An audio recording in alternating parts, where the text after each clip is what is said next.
Welcome to Wadsworth History on Film, a program presented by the Wadsworth Area Historical Society and designed to record the oral history of Wadsworth for posterity.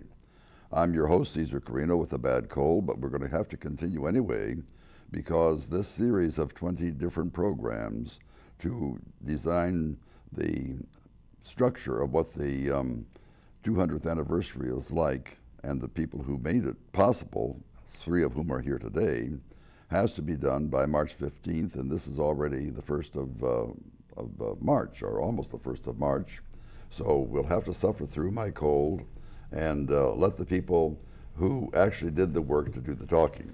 We have today three special guests because they were involved with the time capsule.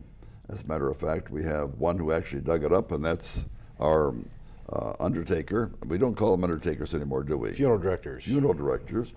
Dan Rosbert and Mike Reynolds, who is the editor of the Post. General sales manager. General sales manager. Unfortunately, I didn't promote him by calling him an editor because the general sales manager is the one who really does the work as far as the paper is concerned. And Roger Wright, who is the assistant principal here at the Wadsworth High School and was the principal previously at the middle school. Now, I'm going to fall back here and just ask them to do all of the talking so that we can find out what they did for the success of our 200th anniversary. And we're going to start by asking them to tell a little bit about themselves, starting with Dan. Dan, how about starting with, let's see, you can skip the prenatal, Dan. Okay. Yeah, but from that point on. I grew up in Lakewood, Ohio, and at the age of 15 decided I wanted to be a funeral director. How do you decide to be a funeral director at age 15? I was working on earning money for a marching band trip to England. Our band was going to tour England. You played a band? I played in the band. I was a tuba player. Tuba. And a fellow that I went to church with had bought a closed-up funeral home and was trying to open it back up. And he hired me to strip wallpaper, cut trees down in the parking lot, tear out carpet, and redo the funeral home. And so I stuck around, and he was paying me to do that. And he got open and started having some funerals, and I would help out with that. And one day I was cleaning up after a funeral, and a family stopped by, and they thanked me, and he gave me a paycheck. And I thought that was all pretty good when people appreciate what you do and you get paid for it. What a wonderful life. And you thought at age 15 that you were going to be a funeral Yes. director, and here you are in Wadsworth as a funeral director. As a funeral director, 35 years later. Now, that's kind of a dead-end job, isn't it? Yes and no. Yes and no. I don't think you picked up the humor there. I did pick up the humor there. It is a dead-end job in some aspects, but you know, being able to serve people and help them through the most difficult time of their life is a huge honor. And you do that, such a beautiful job of that. I don't know how you found time to do all of the things that you did for the 200th, because you can't determine nor predict when a funeral is going to occur. That's correct. People die tell us what you 24/7. did for the funeral, for the 200th anniversary. Our involvement started when I was contacted and asked to assist in getting the original time capsule removed from Woodlawn Cemetery. Tell us which time capsule. That was the time capsule was buried in 1964. 1964. So we located the grave. It was marked, but not well marked, and I worked with Woodlawn Cemetery. We determined where it was. We picked a date to exhume the time capsule. Which was what? March 8th. March 8th, okay. I can't remember dates real well. We wanted to do it a couple of weeks before the presentation because we didn't know what condition it was going to be in. We weren't really sure how it was buried. So I arranged to have the vault company that I work with come over with their equipment to help remove the vault from the ground. We dug the dirt back, and as we were digging it back, we found a capstone over that, which listed people that had made that time capsule possible. And Mr. Venner had graciously donated the capstone for that. Tell us who Mr. Venner was. Mr. Venner used to own Venner Memorial, which was located right on College Street by the main entrance of the cemetery. So the Venner family had their monument shop there for many, many years, and so he had donated and etched a stone to put over the top of the vault. So we brought that out, and it was intact and in good shape. We found a concrete youth burial vault that the actual capsule was inside of that. So the vault company brought that up using their equipment, and we uncapped it to see what was inside, and that's where we found the stainless steel box that housed all the items that were in the time capsule. All the items. Now, you called in the vault company. I'm sure that they didn't do it for free. Everything that you did was for free, but who paid them? Actually, because of our relationship with them, they did donate some of their services and time. And the rest we took care of ourselves. When you say we took care of ourselves? The funeral home, Hilliard Rossford Funeral Home, did take care of some expenses. Now, without being too terribly specific, you can knock off the nickels. Okay. But approximately how much did it cost? To have it exhumed, our expense, because they did it very graciously, was about $100 for that. They did it very reasonably for us. We did bring they did bring it back to the funeral home for us, and we still have the original container there at the funeral home. I took the capstone and took that back, and I believe that's now been taken over to the Historical Society. Historical Society, right. And that is there. We did keep the stainless steel box there until it was ready to be opened up. And I was not present that day that it was opened, but after that, what I wanted to do, and we had talked about presenting it to the city at first, the big presentation, and on what day? That was March 15th. We hired a horse-drawn hearse. And did that come free? That did not come free. I did talk with Rosewood Carriage Company out of Litchfield, explained what we were doing, and they were gracious enough to lower their rates a little bit, but they brought in the horse-drawn hearse. It was originally made in Ravenna, Ohio, and two beautiful horses. And we paid them $650 for that period of time that they set up. We went and purchased a new vault, a steel vault, because we could not lift the concrete vault into the horse-drawn hearse.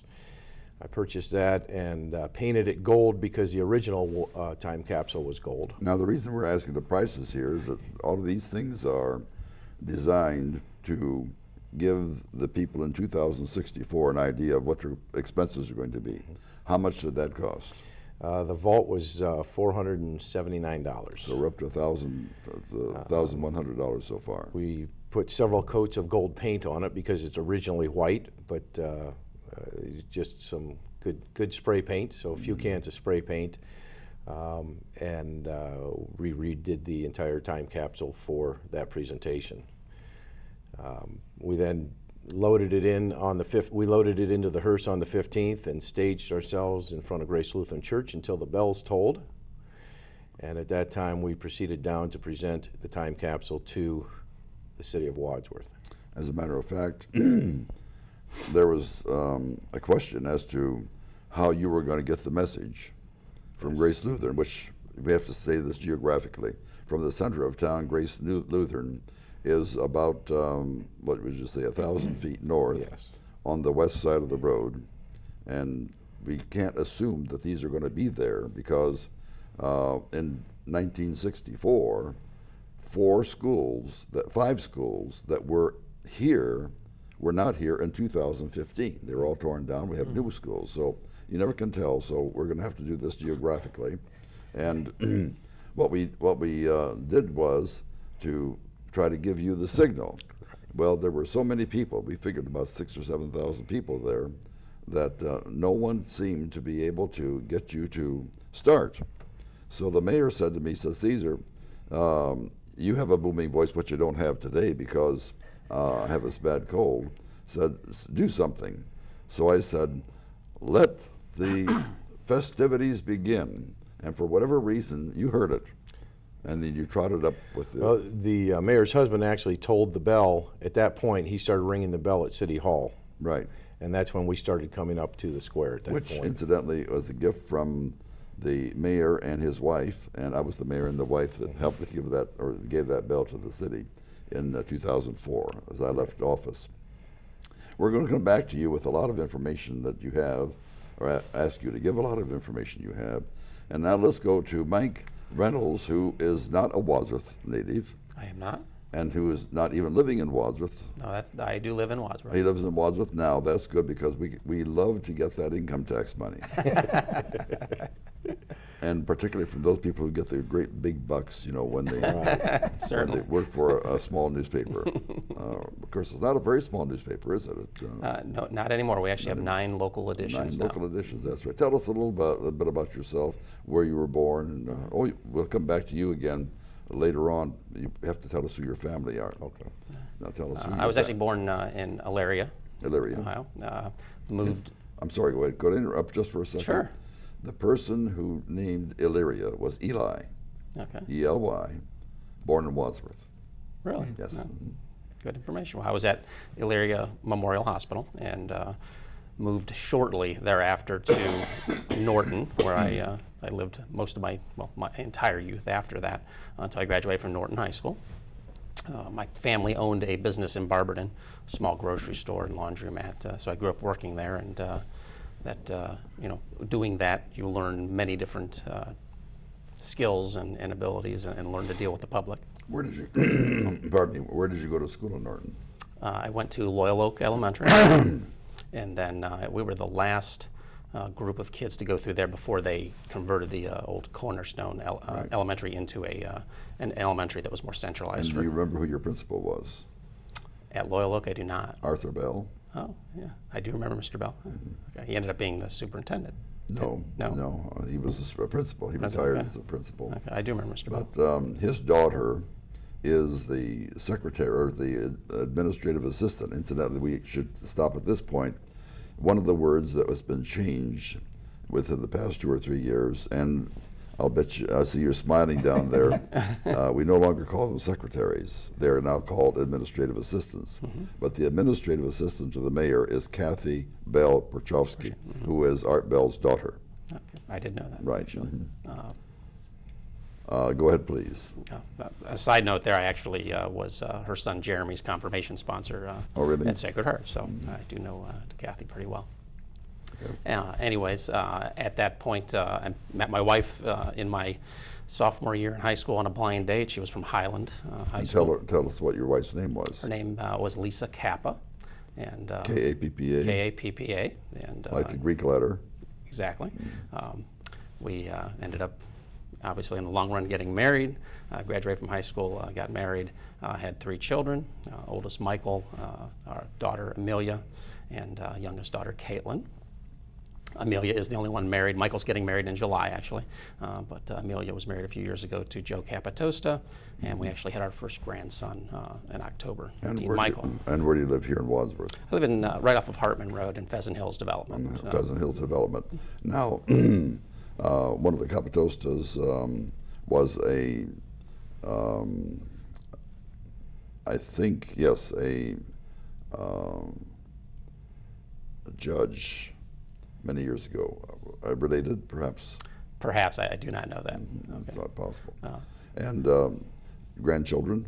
One grandchild, Dean Michael, was born in October. Now, Dean Michael will be watching this program in 50 years from now, and he will want to know something that you said about him. So say something nice to Dean Michael. Dean Michael was the best blessing that I think my wife and I could ever imagine at this stage of our lives. How old is Dean Michael now? He's about 4 months and a few days, actually. 4 months and a few days. Now, this will be his opportunity to have his name mentioned on public television before he even knows what public television is. Exactly. How about that man at the end? Well, I'm Roger right here. I grew up in Parma Heights, Ohio. Attended Valley Forge High School and got my first teaching job in Wadsworth in 1988. Teaching what? Teaching history. What then was Central Middle School. And from there, I taught at the high school, taught history at the high school for 10 years. Became the assistant principal at the middle school for a couple years, and I was a principal for 9 years. And then last year decided to come over and join my friend Steve Moore back at the high school. Steve's a principal and I'm associate principal. So and really enjoyed my career here in Wadsworth. I'm married. My wife Sharon is a Wadsworth native, Sharon Gill. Sharon Gill. And, big family in Wadsworth, huge family big in Wadsworth. Family, Akron family, North Hill, that area. Wherever you go, there's a Gill. Yes, many Gills all over the United States now, but social media has helped her stay in contact or make contact with a lot of them. I have two sons, Colin and Brandon, and as you told Mike, I always like to think of that someday. I hope those guys are watching this program in 50 years. And, how old are they? Colin right now is 15 and Brandon's 12. Oh my!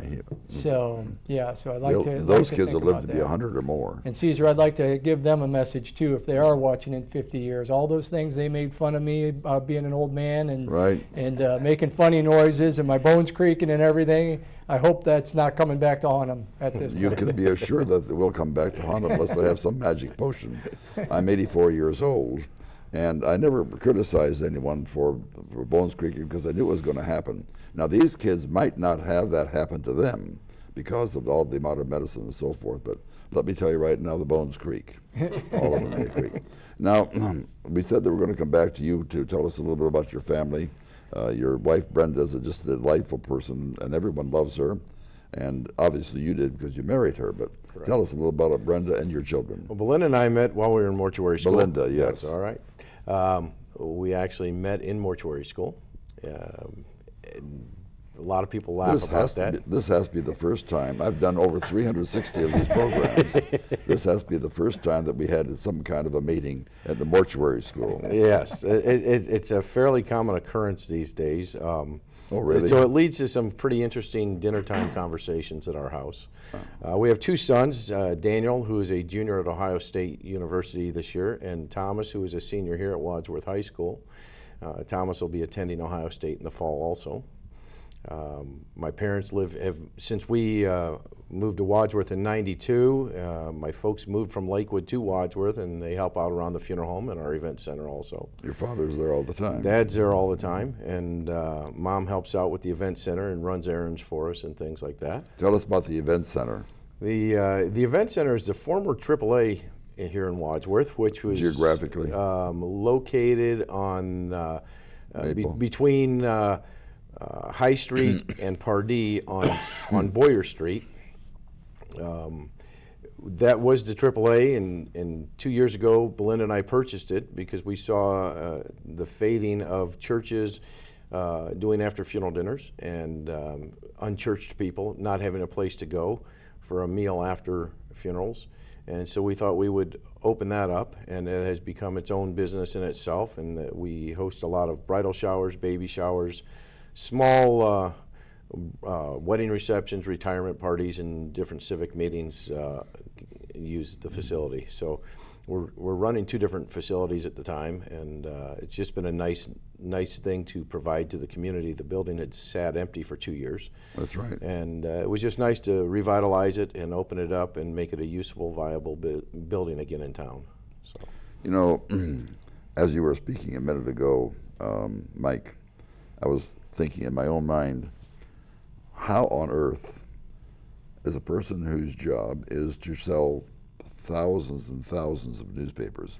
I think that the one that comes to us on a daily or on a weekly basis numbers something close to 41 or 42,000. The Wadsworth Post is circulation in Wadsworth is 12,000 households. We actually have a total circulation of about 104,000. I mean, for all of the ones that you do. Oh, okay. It's actually 104,000 is all. 104,000. Yes. Wow. Now you're out there as a person in charge of sales, right? That is correct. Where did you find time to devote to all of these things that you've done here in Wadsworth? Well, luckily, Bruce Trogdon, the publisher of the paper, a longtime publisher of the paper, takes seriously his commitment to Wadsworth. The paper really grew and blossomed in Wadsworth, and he was really instrumental in making sure to allow me the time to participate. Would you feel comfortable in telling us a little bit about Bruce Trogdon? He's a delightful person and sometimes controversial, but tell us a little bit about Bruce. Bruce he started the paper, in the 70s, basically out of the back of his car. Was from Rittman, Ohio, and Bruce is on a regular basis, a daily basis, still involved with the paper. His son Michael is actually the editor of the paper now, and he's the day-to-day person behind the paper, I guess you would say. Though Bruce is still very involved, pulled away a little bit, and now he's back involved and getting more involved as we move forward in this century. We're becoming more involved digitally, so the paper is evolving like all media is. So consequently, Bruce is getting his hand back into things. Bruce, I know you said controversial. Bruce is fair, open to other opinions, but has his own. And I like Bruce for that reason. Yeah, exactly, and he certainly takes seriously, as does everyone at the Post, our responsibility as the local newspaper, of record in the communities that we serve. And we don't have time to do it today. However, there's actually in one of the books that I wrote, it talks about the history of the newspapers here in Wadsworth. And believe it or not, that's one of the first things, not one of the very first things, but one of the first things that the first settlers wanted, because they needed to know what was going on. Now today, we can get in the car and go anywhere we want to, or pick up a telephone, or go onto the computer, whatever that thing is. I'm not too computer literate. But at that time, they had no other way of getting the information, the news that they wanted. So newspapers were very, very important. And at one time, we had a newspaper here that had a national, what do you call it, circulation? A national circulation. In 2064, I hope you people have some kind of a remedy for this kind of a cold. A national circulation that was so big that we had to build a post office. And we didn't have, at that time, excuse me, we did not have zip codes, but it would have had its own zip code. Wow. At that time. Wow. Well, anyway, the unfortunate thing, we can't postpone these because we have to get them in the time capsule. And the two of you are responsible for time capsules. Tell us what you're doing with time capsules and what all of the machinations are regarding time capsules.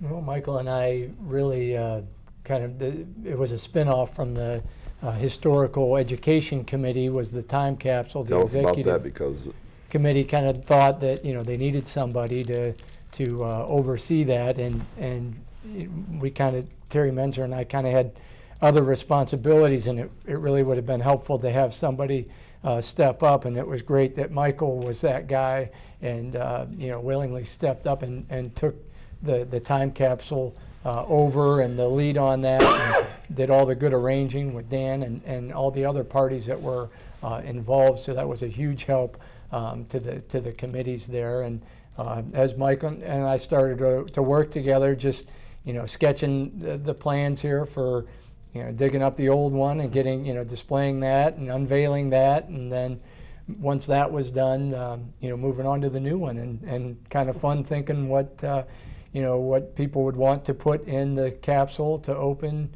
50 years from now. So it's been a lot of fun. Right. Now, excuse me, you have to go back 2 steps.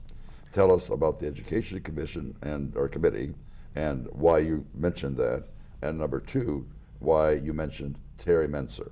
Terry and I worked together. Who is she? On the education. I was the education person, and she has a very strong involvement, actually the president now of the Wadsworth Historical Society. So those 2 committees were kind of merged together from the start, and we worked on basically, there was so much information in 200 years of history, just what was going to be shared and highlighted, and then how that information was going to be made public and advertised and promoted, and so that was our main task. But then there were spin-off things like the time capsule that came up then that were related, and people said, oh, give it to that committee and put them, see what they can do as far as setting up arrangements. So we were very fortunate to have a historian such as you to be involved, because and you said it well, there's so much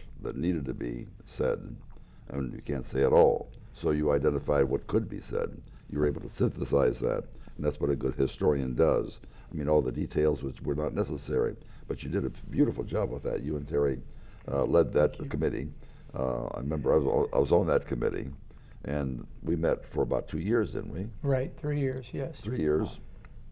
And there were so many things. As a matter of fact, we have one of the persons who was on the committee was David Rodich, who has more information in his head about Wadsworth than any book that was ever written. Just absolutely outstanding person when it comes to knowing about the history of Wadsworth. And he could have written the entire history of Wadsworth, which would have taken probably 3 or 4 years to unveil. So you had to say, no, David, we can't do that. No, David, we can't do that. But we are indebted to people like David who brought so much history there to them. One of the questions that you that I got from something that you said here, the one was a metal box which was stainless steel, right? Mm-hmm. Yes. But you said something about a concrete box. What's that about? The stainless steel the actual time capsule was encapsulated inside of a youth burial vault. A what? A burial vault that was made for vault. youths. Mm-hmm. And so that protected that stainless steel container, and nobody was really sure how this thing was buried, so we didn't know what we were getting into. We thought it was in a vault, but we weren't sure. Well, I was there when they buried it, but I don't think that they threw the dirt on top of it while we were standing there. Correct. And so we had a picture of what it looked like, and the question was, what kind of shape is it going to be in after 50 years? And what kind of shape was it in? It was perfectly dry inside. And then the stainless steel box was welded all the way around and had cap screws on the end. And I don't know, there's 16, I'll say 19. 19 screws holding it together, and they caulked it or something, put some kind of compound on it. And as far as I know, everything was perfectly dry inside of there. It should have been perfectly dry. As a matter of fact, I still remember Robin Lawbaugh, the mayor, trying to use a wrench on that thing. Tell us about that. Those nuts also, the way that was sealed, it's the same size wrench we use when we seal a casket. So I had the tool to open it up. It was a large Allen wrench. A large Allen wrench. Mm-hmm. But we call it a casket crank. Casket crank. When we opened the casket, or I guess it was a casket, wasn't it? When we opened the time capsule, Michael, you were right there. I was. What kind of a feeling did you have? Now, I was right there too, but I had the feeling that 50 years before that, I watched this whole process go on, and I thought to myself, here I am 50 years later, opening, but I watched it go on. Now, you did not see it go on. Did you have any kind of an emotional feeling about it? Sure, there was a lot of anticipation of what it contained, and obviously sort of the knowledge that not only were we at that point removing items and showing things to people that hadn't seen the light of day in 50 years, but it actually started making you think about moving forward what we want to make sure we put in there as well for the next time in 50 years, what the future residents of Wadsworth will open. Now, right in front of you, Roger, a bunch of stuff. How about identifying some of the stuff that you have out there and see if we can get some pictures of what was in that time capsule? Sure. Well, let's start with, I think the first thing we pulled out was a nice nifty top hat there. So that was kind of a neat surprise. Everything, Caesar, was wrapped in really neatly in a aluminum foil like this, and everything that was in there was wrapped like that and sealed, Scotch tape, and like Dan said, it was amazing. We were all amazed at how pristine everything was. I mean, it looked like it was put in the day before, and had not been buried for 50 years. But they left a lot of mementos from the 1964 celebration. There's a patch and a commemorative plate, a ribbon there. They had some of your we were talking about the beard contest that they had. They had some of the buttons. Brothers of the Brush. Mm-hmm. Yeah, Brothers of the Brush, where they grew beards. My brother Henry was the Big Whisker, and the Big Whisker was the chair of the. Do you remember this guy? This guy was on the Sunday page of the Beacon Journal there for the. He won that. Mm-hmm. The winner of the contest, the beard contest. So that let's identify his name, and I'll tell you a little bit about him. I know him quite well. Okay. And, this is Gomer Francis. Gomer Francis is the he worked for the city, and had a big beard, and was the beard he always had, so he didn't have to grow one, but he looked the part of a pioneer. If you were going to identify a pioneer, exactly how he looked, you put Gomer Francis there in the front row. He was that good, so good that the Beacon Journal on July 26, 1964, took his picture and put it on the front page. So they thought it was very, very good also. I'm sorry, go ahead. Quite please. a beard. So other things, blue tip matches, package of blue tip matches from the Match Factory was in there. Pair of shoes and some soles. And why are those significant? The shoe factory that you could probably tell us a lot about. What was actually, it was the Barefoot Sole, B-E-A-R, foot sole. Actually made those I guess they call them inserts or whatever they are, that the people will put in their shoes. Now, that's a pretty big shoe there. That's a big one there. I don't know that. Size 13, I bet, right size there. 13 right there. And that factory was located at the end of First Street. If you go east on Broad Street, turn right on First Street, and go all the way to the end. The factory is right there. Beyond the factory is the old streetcar bed that started in 1907 and ended in 1934, and about 100 feet south of that is the railroad. So there's nothing really beyond the Barefoot Sole, truthfully. And they made those until the mid-50s or so. The Calvin family were heavily involved with that. I.B. Calvin was the person involved. What about the one that you have in your hand there? It's kind of neat. Time Life edition there with JFK on that. John F. Kennedy. 1963, the assassination. So that's the commemorative, John F. Kennedy issue of Life magazine. He was assassinated on November 22nd, 1963, which was the first anniversary of our marriage. For the next 20 years, every newspaper had the black mourning, what do you call those things? Mourning ribbon. Mourning ribbon. So on the 22nd of November of every year, we had the mourning ribbon around the newspapers.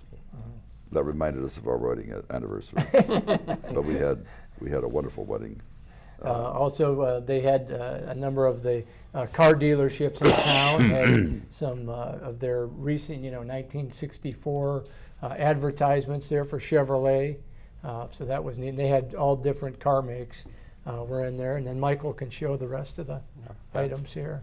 This is a brochure from the World's Fair in 1964. Tell us about that, Mike. Well, Miss Wadsworth, the young lady that won that contest, won a contest actually. Charlene Voris. Charlene Voris won a contest to go to the World's Fair in New York that year and traveled there, and consequently brought back quite a few items from that event to Charlene Wadsworth. confessed to the fact that she had never been out of the state of Ohio, and she went to New York, scared to death. She's only 18 years old. Well, she was a senior, so she'd be about 18 years old. And scared to death. So her sister went with her, and they trembled all the way up and down Fifth Avenue or wherever they went because it was so scary for them. Wow. This is the first item actually that you saw that in the time capsule when we opened it that really indicated, like Roger said, that it was as if it was put in yesterday. And actually it's a note from Jeannie Schenk saying Monty Schenk and his son Mark Allen did the final sealing of this capsule at 7:52 a.m. Thursday, July 23rd, 1964. Monty Schenk. Does anyone know who Monty Schenk was? Well, I can tell you who he was. I knew him very well. He was an industrialist here in Wadsworth, a very, very popular man. Gave tremendously to the community, the whole family. As a matter of fact, we have in the Wadsworth History on Film, which I have been doing for several years, we have a 1-hour portrayal of Monty Shank. Oh, wow. Okay. There was also a TV guide from the actual date of July 18th through 24th. And tell us some of the programs. Well, you have the Virginian is who's on the cover there. Let's see if some of the other, interesting to see quite a few tobacco ads in it that you would not see. Not anymore because they're illegal. Let's see here. Well, you had The Fugitive, which obviously was made into a movie much more recently. A Man Named Mays, about the highlights of Willie Mays, was on that week. And tell us who Willie Mays was. He was a baseball player for the San Francisco Giants at the time. And what was significant about Willie Mays?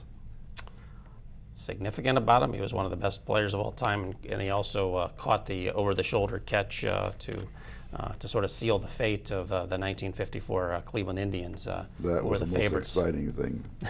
Exciting in a good way or a bad way? One interesting note, underneath there, it lists Channel 3's schedule for the news, and the weatherman was Dick Goddard. He's still there. Exactly. Matter of fact, he just celebrated his 84th or 85th birthday. Yeah. So Dick Goddard was a household word on television.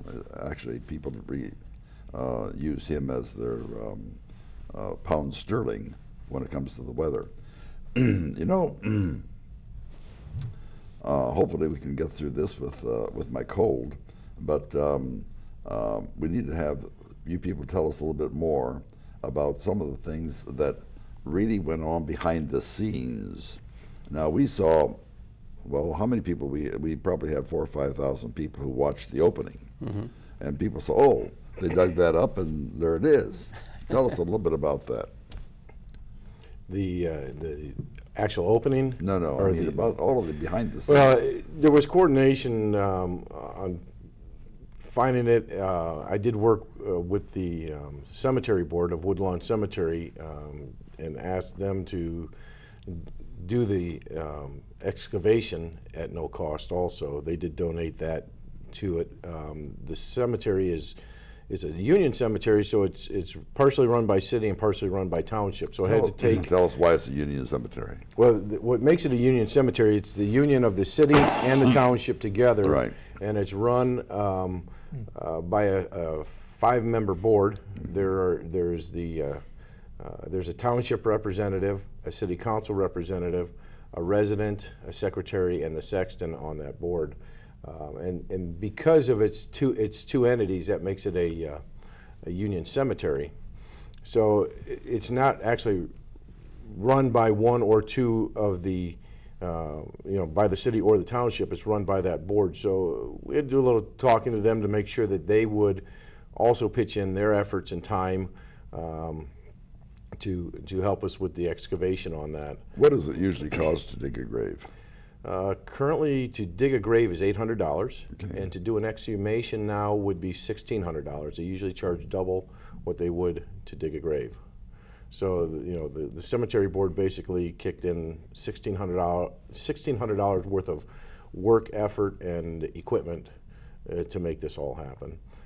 Coordinating with them on their schedule, the vault company's schedule, making sure that Michael could be there, and we had Tom Stugmeyer there shooting photographs, so we could record everything all along the way. And then the other coordination on my part was, making sure that we could have the horse-drawn hearse, that we could work the timing out to make things happen. Once that bell tolled and you made your call for us, that we could get down there in a timely fashion and orchestrate then getting the hearse back out of the area so that people could really see what we had unveiled for the city. Mike, how many unearthings have you done? That was certainly the first one for me. That's your first one. That was the first. Tell me what goes through a person's mind when he is told you're going to unearth this thing and you're going to be in charge. You and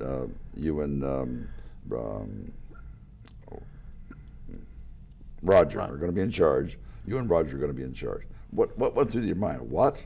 Yeah, well, let's not screw this up and make sure when they're digging it up they don't put a hole through it, right. I guess, which is putting trust in Dan and the rest of it. I mean, what does a person do? I mean, I've never had asked anyone to unearth something like this, and I'm sure that you didn't either, no.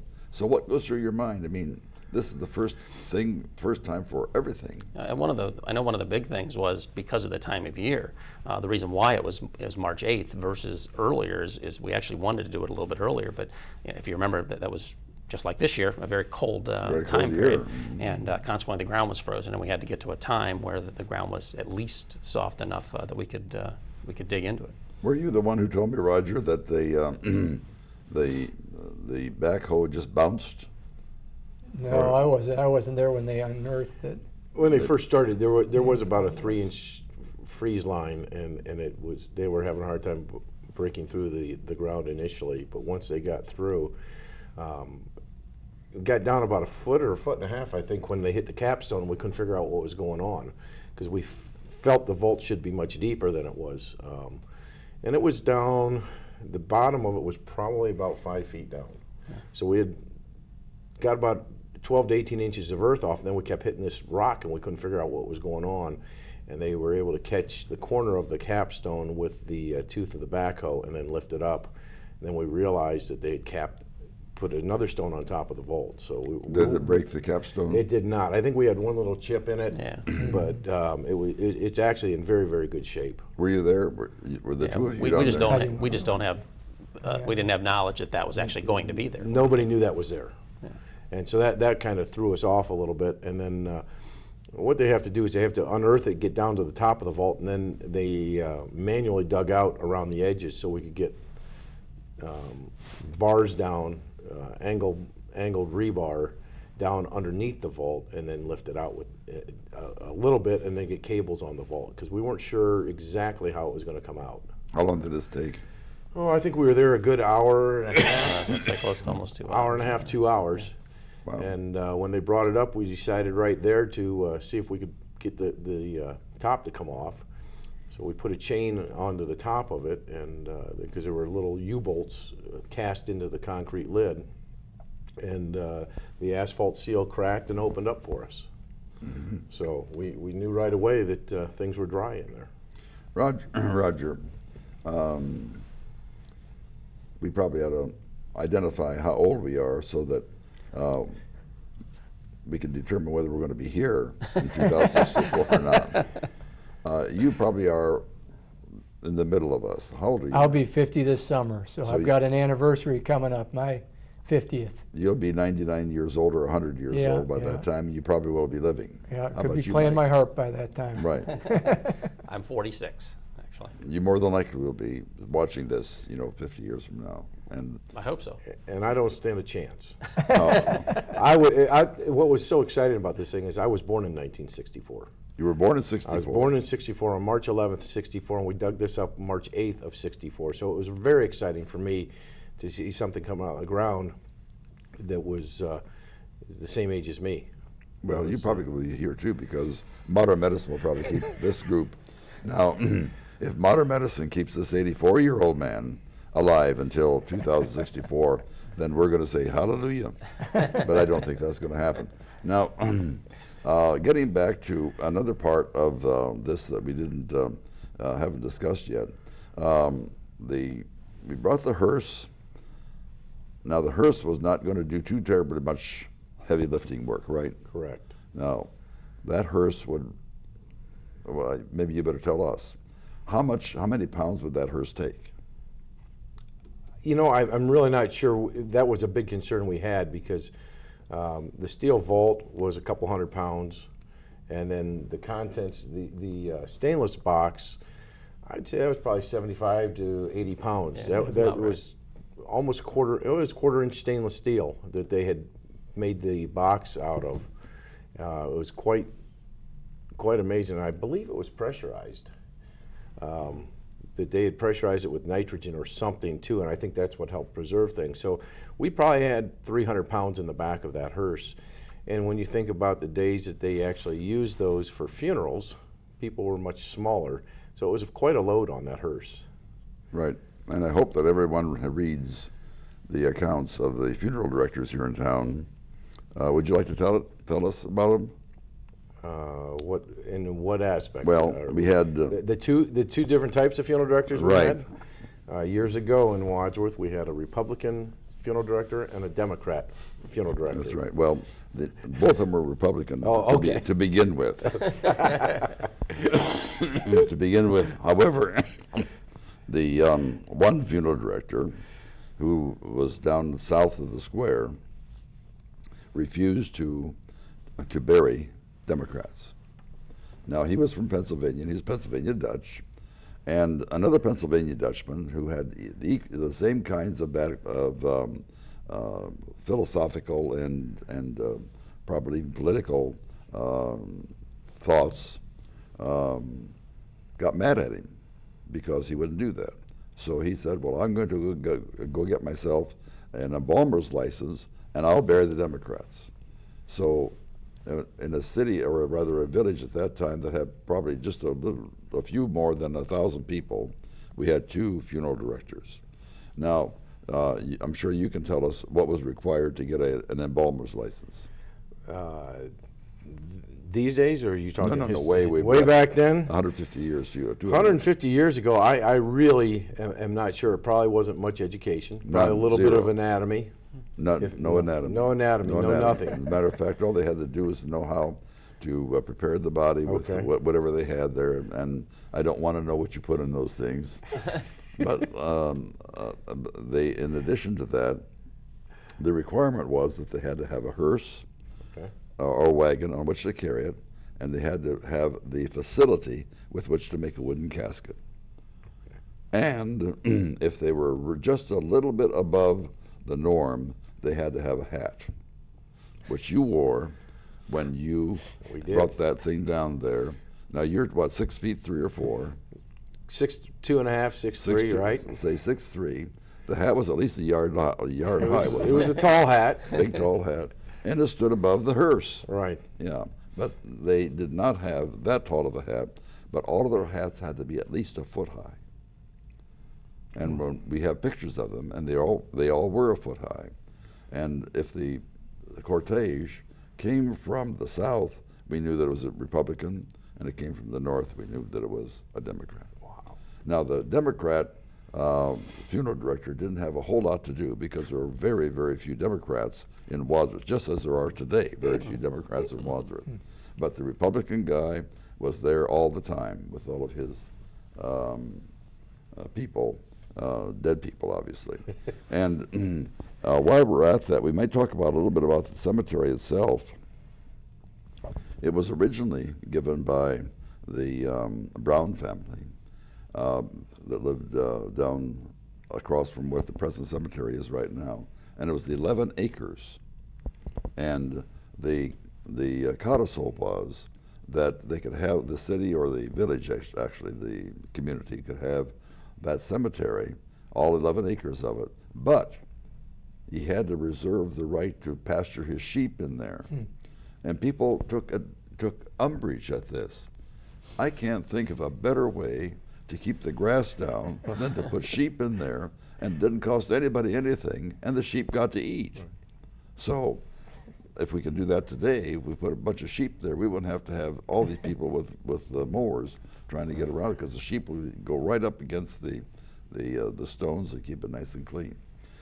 We have just a few minutes left here, and we need to talk about two things more that I think are going to be questions that are going to be asked. Let's say, for instance, that the cemetery, I'm sure it will not be gone, because they're not going to move those dead people out of there in 50 years. I don't care what they do. There's actually now 35 acres. 35 acres. And only 15 of it, or 16, is developed. So there's plenty of space for the future. A lot of space. A lot of space. A lot of space for that. One of the things that they're going to be asking, where would a good place be for the vault? Now, we had ours. Tell us where we had ours. That was right behind the large statue, right there at the College Street entrance of the cemetery. Right there. Well, the statue's not going to be there. If the statue's not going to be there, let's do it geographically. It's in the middle of the cemetery, between the first road back and the second road back, right? Correct. And right in the middle. It was actually close to College Street. It was very close to College Street. How far? I would say we were only probably 30 yards off of College Street. Oh, that's 30 yards. That's 90 feet. Yeah, Yes. it Yeah, wasn't very far. we were right at the crest of the hill. That overlooks it. Oh, so it was. It was right there on the road. I thought. Now, in my mind, I thought it was closer. No, it was just all. It wasn't real far off the road. Maybe not even 30 yards. Because we stood on the sidewalk to watch them right. bury it. Mm-hmm. Okay, so it wasn't. It was just up the hill, but it. Right there. So that would be a good place. And that spot is reserved to put this back in that spot. So earlier you said that we had some difficulty trying to find the spot. Well, the records weren't kept real well 50 years ago. So It tell us wasn't really exactly where this one is going to be, so that in 2064 they'll turn this on and they'll go right to it. Well, the statue, and I believe that is the statue of the Brown son, is it? Or a Civil War statue? Or it's going to be just to the north of that, almost right behind it. That's a Curtis statue. Okay, the Curtis statue. It's right there. What happened, the reason for the statue is that Curtis lived right across the street from there. Beautiful, beautiful home. And their little child was killed right in front of their house. And so they actually buried the child in the 11 acres. I said a moment ago, I said that the Brown family gave it. I'm sorry, the Curtis family gave it. The Curtis family gave it. And they put this big statue of the Curtis, it says on there Curtis. Right. So the Curtis family did that. It will be right behind that, just to the north of the Curtis statue, in the same location where the other one was. And hopefully we'll mark it a little bit better, maybe with a granite stone that says, "Here lies the time capsule." To be open in 2064. To be open, yes. We'll make sure it gets marked better, and then the records at the cemetery will be much better on that too. Now, the second thing that we need to do for these people in 2064 is something that has been plaguing me a bit. If they open this 3 or 4 days before the opening night, let's say, it's not going to do them any good for planning, right? Do you have any thoughts of what we can do for the people in 2064 to open this perhaps 3 years before, so that they can have all the information that we have to plan? Actually, they can just put ditto marks under what you did and sit back and relax. Any thoughts? Well, one of the thoughts I had, and I don't know how Dan and Mike feel about it, but one of the things, we didn't really know for a long time what to expect when we opened that capsule. And to me, looking back on it, that was kind of neat. No one really had a definitive list. There were questions about the vault, you know, how was it buried, all that kind of stuff. And it really, in my mind, led to like a neat anticipation and a buzz around town. People were talking about it, excited about it. There was a mystery about it. And that was kind of fun. Many times we sat in those meetings, we thought, man, we wish they would have left us more to see what they had done. And so I personally, I kind of like that little bit of mystery there. We did get a list of the contents maybe a few months before we opened it. Somebody did find a list. Roger Havens, I think, came up and had found something. But that was really neat. Now, that certain air of mystery and excitement, what's in that, and I kind of like that. Now, having been there when they put the vault, when they filled the vault, unless my memory does not serve me well, and I don't think that I would have forgotten so many of these things, several of the things that came out of that vault were not put in the vault the day that we, so I suspect some people dropped some things in there afterwards. How are you going to do it this year? Well, we're going to have a soft closing of the anniversary of first night, March 15th. And the actual time capsule will be processed through the Blue Tip Parade this year, and then buried on the following Sunday for it. So March 15th is the technical deadline to get contents in. Obviously, we want them to be from 2014. And that's, I'm glad you said that, Michael, because it gives me another opportunity to say that despite this cold, we don't have time not to do these interviews. So I hope the people in 2064 forgive me for being so hoarse today, but we have to continue with these because we have some more to do, and we need to get them into the vault before the 15th of March. And today is the 7th? 6th. 26th of February, and we still have 7 more interviews to go. So and the last one is on the day before the 15th of March. So we have to keep on going. Now we have a couple of minutes left only. As a matter of fact, we don't even have a couple of minutes left. One last word about your thoughts of how you either enjoyed this, whether you were glad that it was over or whatever. Something that... I loved the anticipation, like Roger said, and not knowing what we were going to find and what condition it was in. And then to see, I was just in awe with how meticulous they were about the way they built the stainless steel box, the way it was all done, the capstone. And to think that it was done the year that I was born, and I looked at the technology of the capsule, the actual stainless capsule itself. It was incredible. I mean, it looked like something that had just been fabricated today, and wonderful. That was awesome. Of course, stainless steel does hold up well. It gave me a great appreciation for the close-knit nature of this community.